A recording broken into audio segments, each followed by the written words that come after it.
Alright, so boom. I just wanted to talk about a couple games that I appreciate and love. This is like part two.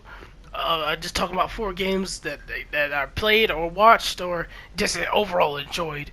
So first up is Baba Is You, bro. This game came out I think 2007, and this game has been like it's been like literally for any like developer or coder programmer in that realm knows like this game is the closest thing to programming that normal people will ever get. That's not attempting to pursue opportunity or career in them, obviously. But it's basic. It's literally just coding, but it's simplified to a puzzle game that is just intricate, bro. It's like it plays on just like factors of simple like movement, and it's basically a simple game, but it has the most highest skill curve, or well, I shouldn't say skill. I mean understand. It's basically you have to really put your coder brain on. You know what I mean? And just try to make sense of how to get through this puzzle with your like limited option. It's basically coding tutorials. Like literally, it's that's what it is, bro. Because you playing Baba Is You is almost the same thing as coding a game or anything else, any other type of experience. Because it's literally like that. There's a problem, you need to fix it. You have limited options. You can move stuff around, but that may break it more, you know. And that's why I appreciate this game. I played the entire thing. Ain't gonna lie, it took me a year, but listen, I've never seen anybody like full on like try to complete this game because it some modes is just crazy. Like you have to, bro, your brain has to be on like augmented fourth dimension reality. Like, you know what I mean? But listen, it was a good game.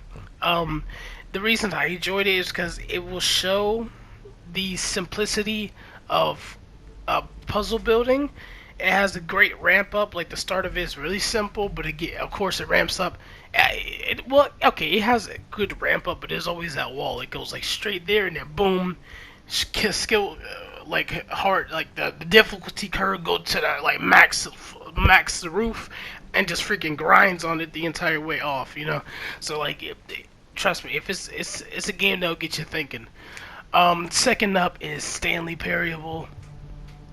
Bro, this game is the definition of choose your own adventure. Like, let me tell you, this, like, it's so simplistic in the story, but of course, all of the alternative routes, all of the alternative options you have, and the overall trying to grasp the concept of the overall story, like who's the narrator, why, blah blah blah. Like, it really has a unique story, and it will always be something fresh. Like you can play this game seven, eight times and have drastically different endings. I'm not saying like go left or go right or look up or look down or you did the good thing or the bad thing. It's like seven total like endings, and there's like seven ways. There's like multiple ways to get to there. Of course, it always has to branch in like other choice-based games, but it has such a like, bro. It has such like a stigma to be so like, you know what I mean, like disobedient. Like you like narrative telling you to go to the right door, but that left door looking cute. You know what I mean? Like I ain't gonna lie. So that's why everybody was like, that's why it was so um captivating to see why with the how frustrating the narrator can get. Like, oh, can you do this? Like, you really want to explore your options, but they have an achievement in the game where you click a doorknob like 50 times or something. Like, come on, bro. Like, what other game has that? Listen, bro. Stanley Parable, good game. I have to go back. I want to do some more crazy shit in there. We'll see. We'll see. Next we have, bro, Before Your Very Eyes. I think it's the newest release out of yes, it's the newest release out of all these games. No, I believe so. It might be. Yeah, you might have to check me on that. But listen, this game is amazing. Now, just looking at this game from like a viewer perspective, or like you might look at the trailer, it looks pretty simple. But the fact that everything is controlled by your eyes makes this like 10 times better. And of course, the story is magnificent, right? Top tier. Like you can't get no better.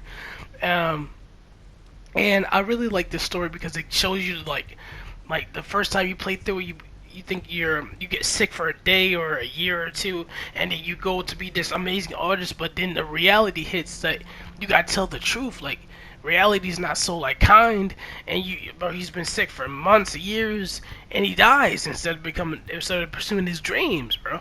So it really shows, instead of having that cartoon like everything's happy ending, it has like a realistic ending, like stuff that you don't have to sugarcoat it. But even with that, like negative and like very sad, I would say, some would say ending, you could it's a beautiful story because it just how the narrator, like the wolf thing, presents your case.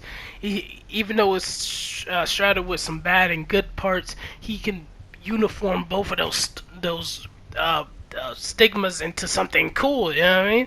Like into something worth hearing, like a story. You know, and that's why it has so much intensity. Nah. It has so much you know what I mean? Like it has a lot of flavor, bro. Like a lot of like it carries bro, listen, it's a good game. That's all you need to know. It has an amazing stigma. It really branches out, and you can always know that this, like, you could just tell when you open in this story, it's gonna be like, it's gonna be one of them. It's gonna be one of those good stories. Um, Amazing story. The newest one, I believe, but yeah, amazing story overall. Um, the eye gimmick is the most interesting part of it, obviously, but other than that, really, really good, really good. All right, next on our list is one of my favorite games when it came out. Well, more funnier games. Getting Over It. Now, most people have had a negative response to this video, saying, I meant this game, to say like how rage-inducing it is, but I actually find it pretty calming to hear Bennett Foddy in my ear talking about some. Okay, now what you wanna do is try it one more time, but this time don't be a fuck up and fall. Like, you know what I mean? Like he's really like out there speaking to the gods with that voice, bro. Every time I hear a sweet little voice when I fall 30 meters onto my noggin, I'd be like, I'm trying to go back up, you know?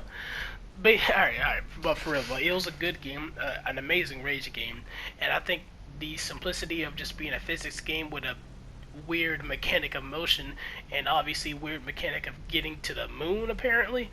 I saw some speed runs of it.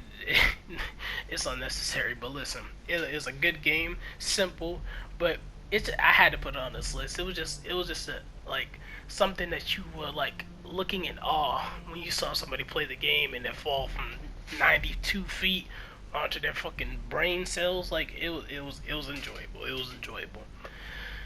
Um, that's really all I gotta say, bro. I loved all these games, you know, and I got like I think 2 more episodes of this and like loaded up.